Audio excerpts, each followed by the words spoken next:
Hi everyone, this is Marisa Raponi signing in with Philly Cheese.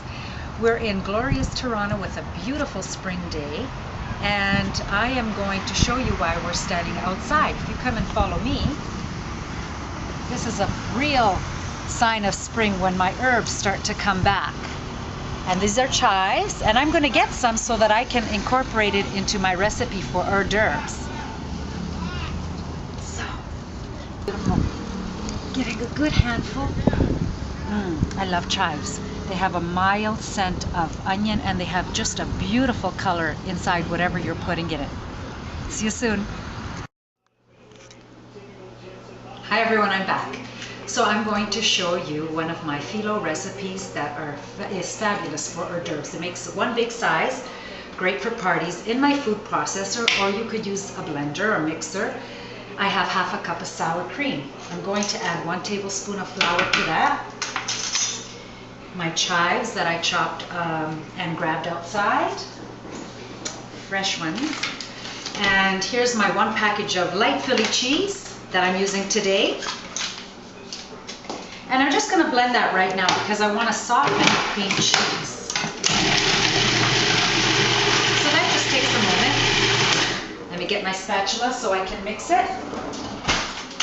And let me tell you about how I started doing this. Many years ago in my 20s, I used to actually roll my own phyllo dough. My mom had a wood-burning stove, and it was so hot in that kitchen that I was actually able to stretch this edit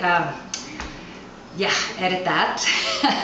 I was actually able to stretch the phyllo dough almost the size of our table. It took the 2 of us to roll that phyllo pastry when we filled it with apple filling, and I used to make just huge strudels. When they've come to the point of actually selling phyllo dough, I figured I don't have to make this anymore. So it's not as time consuming, and it's just so easy to use. Anyways, I just added an egg to that mixture for binding. I'm going to add 1 jar of drained artichokes, half a cup of sun-dried tomatoes, half a cup of sun-dried olives, which are cured and salty, and they lend a delicious flavor. I'm going to use my own mortar and pestle to grind my coarse salt and coarse pepper, because I actually like a little bite of pepper in there when you get it a little bit in bigger pieces.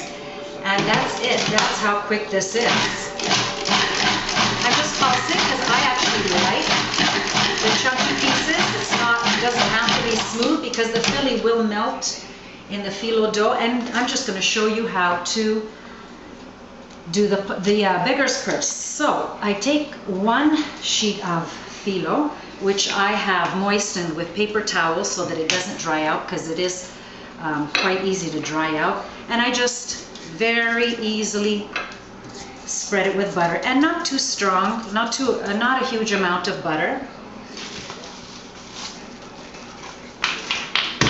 Okay. And I'm just going to put it in a sprayed container. And you can use, I've got a little small size here, a 6-inch size, but you could use a pie pan or even a spring-form pan. But I want a nice small size to sit with my other hors d'oeuvres. Now I'm going to alternate these squares so that they sit asymmetrical inside the pan, and it doesn't really matter if it becomes messy or not, because I actually want that messy look. And the more sheets you do, the crunchier it gets, the more it's going to hold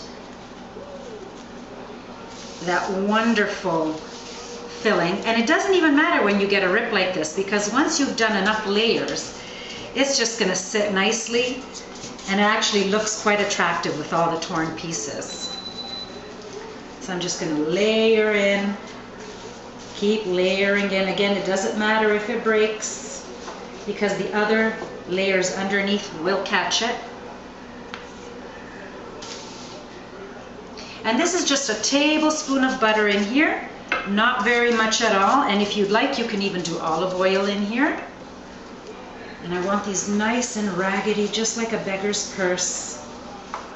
Okay, I've got 1 more ingredient to go in here, and I don't want it really blended. These are smoked almonds. They give such a fabulous taste to this hors d'oeuvre. And I don't even want to break it finely. I want it big and chunky. So that way when you get a piece, it's just so delicious.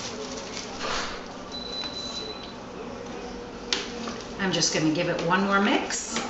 Take it off the blender. I hold the blade with my finger underneath so that the blade doesn't fall into the mixture. So as you can see, it's not even blended well because it'll all mix inside, and the flour keeps the Phyllo amalgamated as well. Look at that. Oh, and it smells so good. Of course, all of these are options. If you can't use nuts, don't put them in. If you want different flavors, go right ahead. Voila! It's almost done. So now I'm just gonna start to frill everything in, capturing the Phyllo, and as you can see, my tart form holds it up. And if some pieces are too long, you just fold them under. Okay, I'm just gonna do quality control. I am just going to spray with my atomizer, which has vegetable oil in it, and that just gives it a little bit more coating. And just to give it a bit more color, you could easily do this with egg as well. I prefer to use the oil. And just to give it a bit more color, I'm going to sprinkle it with black sesame seeds. When these get toasted, it is just so delicious, but it also gives eye appeal to the product. And look how fast that was. You're still on camera with me. This was 5 minutes. See you back soon when this is baked. Wow, look at the finished product.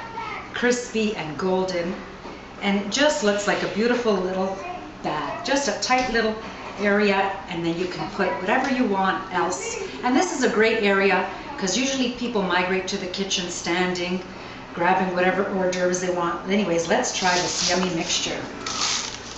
Ooh, look at it just flaking everywhere. Isn't that delish? I can see a nut, I can see the black olives. Let's taste it for you because you can't do it unless you try it. The sun-dried tomato, the black olives, the chunks of roasted and smoked almonds, so delicious. Anyways, try this recipe. I know you're gonna love it. Mediterranean in your mouth. And don't forget the drinks for the guests. Mom! What? I'm just having fun.